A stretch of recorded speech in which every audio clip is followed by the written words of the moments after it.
A month after fire gutted a block of flats in Matapi, 13 families of over 30 people are sleeping in the open with no concrete efforts having been taken to ensure they get shelter. Children as young as 3 are battling the harsh weather conditions, struggling for warmth in the harsh and friendly July winter. Matapi flats, among the oldest housing units built under the Ian Smith regime to house native Zimbabweans under harsh colonial laws, are overpopulated, dilapidated and now roofless.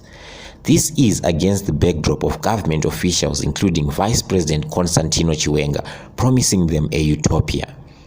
One of the victims, Mugove, who has a family of 13, all staying in a one-roomed flat, said, "Life is hard. They stay at stars at night, not out of pleasure, but need." Mumba muno mutugara tiri 13. Izvo kutaura kwatiri kuita so takatozoti vamwe vatombo kwanisa kuona kuti tingaite zvekuita sei nekuti denga iri ramuri kuona iri pasi kurarika, mvura yakanaya svondo rapera yakatinaya zvekuti hatisi kutombokwanisa kuziva kuti zvii zvichaitika. Mhepo ikauya izvo zviri kusimudza kapurastika ndandakaisa padenga.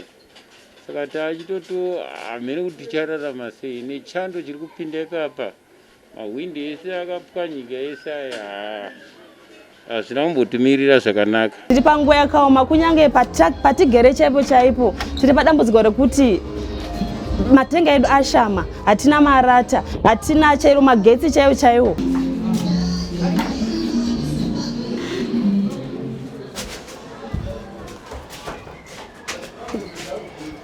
Dzese idzi dzimba, matenga chaiwo, aya mabhodha aya takaisa pakambonayo mvura kuti zvimwe tingatadza kunaiwa, but mvura yaingopinda zvakadaro. Kwese kumakreka muri kuona aya mahwindo kubata, mahwindo ese anenge achingodonha.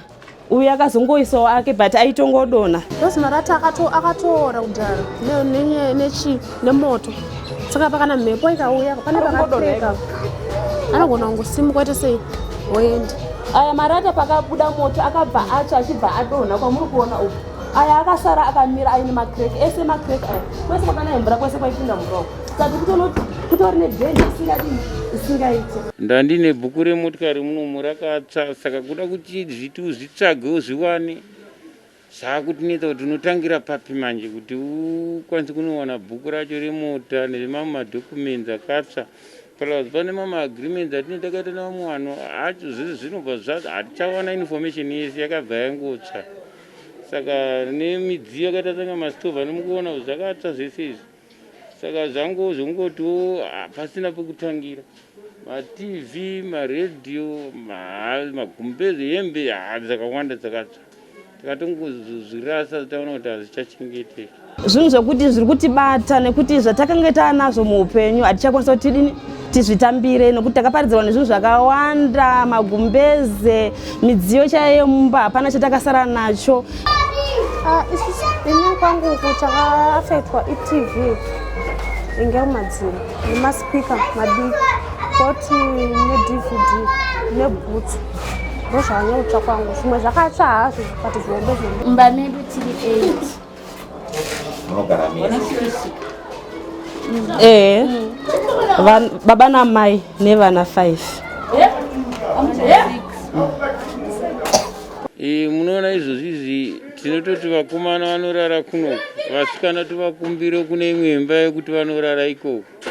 isitoraro kumberi vamone takaganura panapa kuti tikwanise kunge tichiti vana vasaone zviri kumberi isusu tiri kumberi vari kumashure kuno ndo zvatinenge ndo magariro atinoita kana masikati aiwa vanenge vakuya zvavo vese vachidi vakasununguka zvakanaka manheru ndo patine dambudziko dambudziko ratinosangana naro nderekuti pakurara tinoshaga kuti torara sei nekuti dzimba dzinedzi hadziwedzereke hatikwanise kuti titiungaise kana imwe rumu kuti vana vazorara kana kuti uti ungati unogara nechepapi zvinonetsa saka unototi kana wakurara utoona kuti zviri nani kuti vamwe vana vaende kune imwe rumu yaunokumbira vorara ikoko kunyanya vasikana zvino tinozoita dambudziko rekuti kwaunoenda kwacho ikoko kune kuine vanhu vamwe vasinawo kunaka vanozovabata zvisinganyatsofadzi saka ndo dambudziko ratiri kusangana naro. The fire reportedly started owing to an electrical fault when most people were at work. Attempts to use water buckets to extinguish the hungry flame failed, leading to extensive damage. At the time Harare City Council dispatched a fire tender, the fire had gone wild, engulfing the entire Block C from room 15 to 26. Moto wakatangira muno mamuri kuona muno ndo makatangira moto. Makange muine mwana uyo muri kuona ari paside apa akangoshedzera kuti mumba medu mune moto tambo dzadini dzabatana. Ndaenda ndagara muno tambo dzemagetsi ndo dzakatanga kutachana kuseri kwefiriji nestove saka ndikazongona moto watanga kubvira ndo pandakashedzera vanhu kuti vauye vachibatsira kudzima moto saka panguva yakauya vanhu moto wanga watozara mumba saka hapana akazokwanisa kudzima moto wacho. Moto ndoko wakabva watanga kuenderera ndo pakazotsva zvinhu zvese hapana kana chakabuda. Dambudziko iri rakaitika kuma4 mu room 15 makango tambo dzakatachana moto obva watanga kungoenda apa papaine vanhu vanga vari kumabasa zvinhu zvakatiomera kuti tidini moto yo kurumudze kudini tikurumudze kubatsirwa vanhu takambozama kumbodira nemabhaketi tikazoshedzwa fire brigade ikazouya but yakazotongouya moto wanga wadi wanga waparadza zvinhu zvakawanda. Mamusina vanhu vangaenda kumabasa vanhu vakatadza kana kubata moto yo nokuti mamusingachapindiki zvamuri kuona makriki ese ndo pakatanga kutsva zvinhu zvakangotsva takatarisa vanhu vachipinda vachiedza kudera mvura asi hapana chakabuda moto wakatangira muno ukaenda munext ukachinja ukatenderedza kubva pese apo zvamuri kuona unobuda uko hapana kana chakabuda chamuri kana chinyi vakaafekta block C ndo yakaafekta kubvira pa15 pamuona pa 50 zvinhu chinobuda ku26 wakapetwa nemoto iyoyo hapana chakakwanisa kuti chibude musimu kungono unodzika sei nezvinhu basi hapana zvinhu zvaingotsva makangotarisa. The fire left most of those affected, especially school children who lost their books, uniforms, and even identification documents. The opening of schools presents a bigger challenge for those going to school. Kunyange zvekupfeka zvevana mabhethi chaiwo evana zvinhu zvakatikoshera zvese zvakaparara. Mabhuku echikoro akatsva ese nemauniform kana chikoro zvacho zvakavhurwa toenda takapfekei pakuverenga kwacho. Zvikoro zvakavhurwa totangira panana chekutombopfeka kana masocks kana bhutsu. Sofa pakauya veofeya vakauya vakaona semaonerawo vangotibatsirawo nemagumbeze nei asi vakati aiwa tine chikamu chatinokubatsira kwete kuti zvese tine mbijana tatichakubatsirai nacho saka zvinhu zvekuti takangonzi tine mbijana hatizivi kuti ndezvipi zvawachatibatsira. Vamwe vari kutibatsirawo zvamuri kungoona izvi mapureti chii zvese zvamuri kuona kungobva kuvanhu kuti vaya negumbeza vaya nechakati kuti tione kuraramisa mhuri ndokurana makava kutongoita kwakwe kutopema zvatimuri kungoona zvakadai zvamatiitira zvakanaka dai maramba makadaro chingowanawo zvakadaro tichiona kuti tingatangirewo paka saka taida kukumbira kuti dai zvaitawo taona kuti tingawana sei madhokumenzi edu ekuti tinge tiinawo atakarasikirwa nawo ndo zvimwe zvatiri kukumbira nedenga iri rakadai kuti madenga hatigoni kunyaramba tichitaura nezvavo asi tinongoona kuti muri kuzoona kuti hapana chinhu saka tambe tichikumbira kuti dai zvaita hurumende yedu yatitsvagirawo kana pekugara zvapo pasi towano imbo yekuti tinokwanisa kunge tichigara tichiwedzerawo marumu ekuti tinodi tinonge tichiwana kuti vagare. Saka tanda kuti mangotibatsirawo nezvo pekugara. Taona kugara nevana, mvura ikanayo tiri pakanaka pekugara. Ndo chekutanga chatingati vatibatsira nacho. Nemagumbeze ekuti tifuge nevana nokuti takasara tiri pachena. Kunyange midziyo yese yakaparara. Nemabhethi evana, nemabhuku zvinhu zvakangotsvira imomo. Saka tichikumbira kuti vatibatsirawo. Nacho mabhuku ekuchikoro zvese zvakaparara, pachisina chatikasara nacho mauniform, mabhethi acho, tsamba dzekuchikoro hatichisina, saka tachingokumbira hurumende awanochainacho wangotibatsirawo. Iri kubatsirwa nechidaka tichiona kuti chero chamunenge mawana nokuti nditiri ndira TV ka zvinonetsa. Kwandiri ndira bhuku dzangu dzakatsvo zvinonetsa, ndida chakati chakaita sei chakatsvo zvinonetsa. Sende ndingowa chakati chamunenge mangowanawo. Ndingoita sei ndingotibatsirawo. The desperate families who can't afford to repair the flats on their own lined up to receive pre-loved clothing, blankets and cooking utensils through a donation by the social welfare, which was handed over to the fire victims by Minister of State Oliver Chidao in the company of the Provincial Development Coordinator Tafadzwa Muguti. Chidao, although not offering any solution for the homeless, said government was concerned about their state of life and was trying to bring relief through the donations. Pamsoroi toda kuti tipe urombo bwedu kune vakasangana netsaona yakaitika pano. Tangouyo panapa kuzokumbura pamwe chete nemi nezvamakasangana nazvo.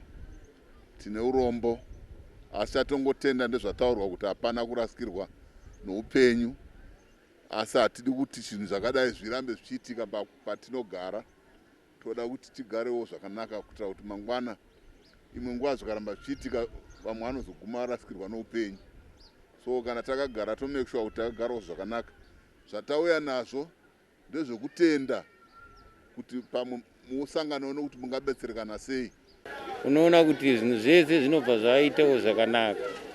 Ende tinoramba tichizvitenda zvikuru kuti dai maramba muine mweya wakadai so. Zvinotirerukirawo kana zvatinofungawo kuti takaomerwa zvinobva zvatipererawo tobva tazoroteta kugara zviri nani. Asi tinokumbirawo kuti dai hurumende yedu ichigonawo kutibatsirawo yazotiisirewo kana denga pamusoro pakashama. Kana kuti dai zvichigonawo taikwanisa kuzowanawo pamwe pokugara pari nani tichibvawo munomu tichitsvagirwa kana mastands. Togarawo pakasununguka nekuti nemhuri mudenga umo munotiomera kunyatsogara.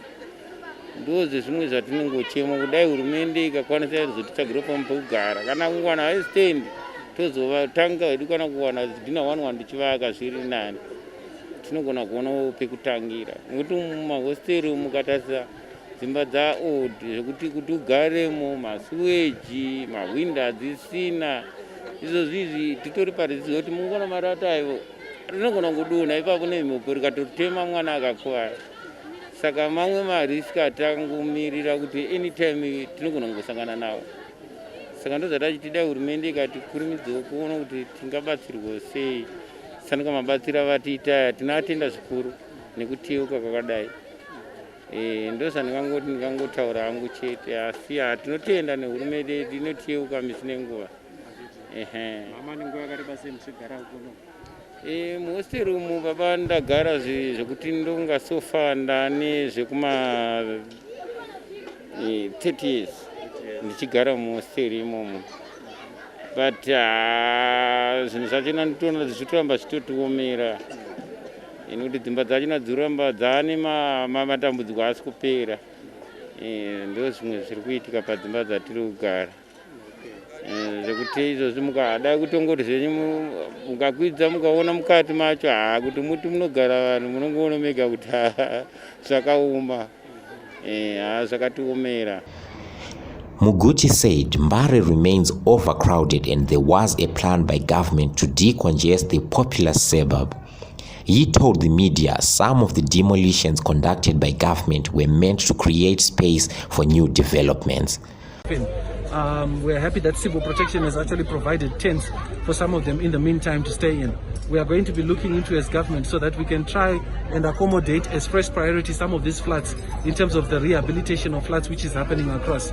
The City Council is working flat out with other development partners and potential investors who have since done expressions of interest to actually try and come across with modernization and somehow financial models on how they can upgrade these facilities. But the bottom line remains that Mbare is well overcrowded, and it's not only the affected families, but even those with the flats which did not burn are also equally affected because they are overcrowded. So as government and as a provincial structure, we're going to be sitting down, and this is something we've put across in our provincial economic development plan for the next 5 years, which will be announced soon, that we want to address the issue of housing. And for sure in Harare, we need to decongest Mbare. Right. Development partners, we've actually managed to give them foodstuffs, we've given them pots, we've given them blankets, we've given them clothing, especially for children, so that they can be able to at least to have some sustenance. But essentially, as you can see, the way people have been living in Mbare for many years is something which is it's really unacceptable.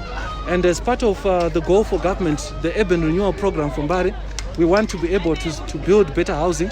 There's the Ministry of National Housing, which is working on an agenda. I think you know that they want to go building flats. The whole idea is to decongest Mbare. Decongest Mbare, I think you saw a couple of weeks back, we're clearing some of the places because they're earmarked for housing developments. So the unfortunate part is the master plan for Mbare needs to be completely redone. Each family received blankets and an assortment of clothing, although some said while welcome did not solve their problems. The absence of shelter ahead of a rainy season was the major worry. The appeal is for families to have a roof over their heads. Gaddafi Wells, HSTV News.